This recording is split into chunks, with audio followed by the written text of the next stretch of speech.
தமிழகத்திலிருந்து சிலைகள் எப்படி கடத்தப்படுகின்றன, அவை எப்படி சர்வதேச நாடுகளில் விற்கப்படுகின்றன என்பதையெல்லாம் தலைமைச் செய்தியாளர் மகாலிங்கம் பொன்னுசாமி விளக்குகிறார்.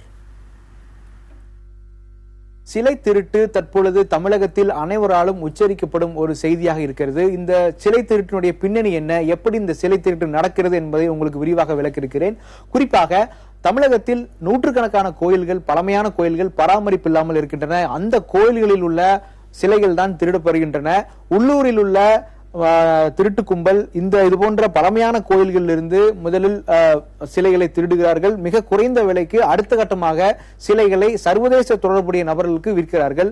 இந்த சர்வதேச கும்பல் தான் அதிக விலைக்கு வெளிநாடுகளுக்கு இந்த சிலைகளை ஏற்றுமதி செய்கிறார்கள். ஏற்றுமதி செய்யும் பொழுது எப்படி செய்கிறார்கள் என்றால், கடல் மார்க்கமாகத்தான் அதிக அளவிலான சிலைகள் ஏற்றுமதி ஆவதாக அதிகாரிகள் சொல்லியிருக்கிறார்கள். குறிப்பாக போலியான ஆவணங்கள் தயார் செய்யப்படுகின்றன. இந்த சிலை குறித்த தகவல், அதாவது இந்த சிலை யாரிடமிருந்து யாருக்கு செல்கிறது என்பது குறித்தெல்லாம் போலியான ஆவணங்கள் தயாரிக்கப்பட்டு, இந்த சிலையினுடைய வயசு என்ன, இந்த சிலை யாருக்கு சொந்தம் ஆகிய ஆவணங்கள் எல்லாம் போலியாக தயாரிக்கப்பட்டு பிறகு வெளிநாடுகளுக்கு ஏற்றுமதி செய்யப்படுகிறது. எந்தெந்த நாடுகளுக்கு ஏற்றுமதி செய்யப்படுகிறது என்று பார்த்தால், இந்தியாவிலிருந்து, குறிப்பாக தமிழகத்திலிருந்து அதிக அளவு ஆஸ்திரேலியாவுக்கு கடத்தப்படுவதாக சொல்லப்பட்டிருக்கிறது. அதே போல இங்கிலாந்துக்கு, கனடாவுக்கு, அமெரிக்காவுக்கு உள்ளிட்ட இந்த நாடுகளில் எல்லாம் சிலைகள் கடத்தப்படுவதாக சொல்லப்பட்டிருக்கிறது. அதிக அளவு பார்த்தோமானால் கடல் மார்க்கமாகத்தான் கடத்தப்படுவதாகவும் அதிகாரிகள் தெரிவித்திருக்கிறார்கள்.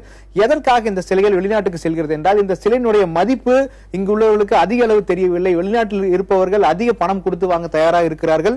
இன்னொரு விஷயம், அந்த சிலையினுடைய வயது, அதனுடைய அம்சம், அதனுடைய கலைநயம், இப்படி பல்வேறு விஷயங்கள் காரணமாக இந்த சிலைகள் எல்லாம் வெளிநாட்டுக்கு அதிக விலைக்கு கடத்தப்பட்டு விற்பனை செய்யப்படுவதாக அதிகாரிகள் சொல்லியிருக்கிறார்கள். இதை தடுக்க என்ன செய்ய வேண்டும் என்று நாம் நிபுணரிடம் கேட்டோம். அவர்கள் சொல்லுவது என்னவென்றால், நூற்றாண்டு கால பழமை வாய்ந்த சிலைகள் எல்லாம் தமிழகத்தில் எந்தெந்த கோயில்கள் இருக்கின்றன என்பதை முதலில் கணக்கெடுத்து பட்டியலிட வேண்டும். அதற்கு பிறகு அது பாதுகாப்பு குறித்து யோசிக்க வேண்டும் என்ற தகவலை சொல்லியிருக்கிறார்கள். இந்த பாதுகாப்பில் உள்ள சிக்கல் என்ன என்று பார்த்தால், ஒருங்கிணைப்பு இல்லாதது. அதாவது இந்து சமநிலைய துறையாக இருக்கட்டும், அல்லது தொல்லியல் துறையாக இருக்கட்டும், காவல்துறையாக இருக்கட்டும், இப்படி பல துறைகள் எல்லாம் ஒருங்கிணைந்து செயல்பட வேண்டும் என்ற ஒரு தகவலை அவர்கள் சொல்லியிருக்கிறார்கள். அதே போல தகவலை தர மறுப்பது, இந்து சமநிலை அறநிலைத்துறையிலிருந்து பல தகவல்கள் கிடைக்காமல் இருப்பதாக தொல்லியல் துறை அதிகாரிகள் சொல்லியிருக்கிறார்கள். தொல்லியல் துறை சார்ந்தவர்கள் கோயிலுக்குள் சென்று ஆய்வு நடத்த முடியாத சூழ்நிலை தமிழகத்தில் இருப்பதாகவும் அவர்கள் தெரிவிக்கிறார்கள். இது ஒரு மிகப்பெரிய பிரச்சனையாக இருக்கிறது.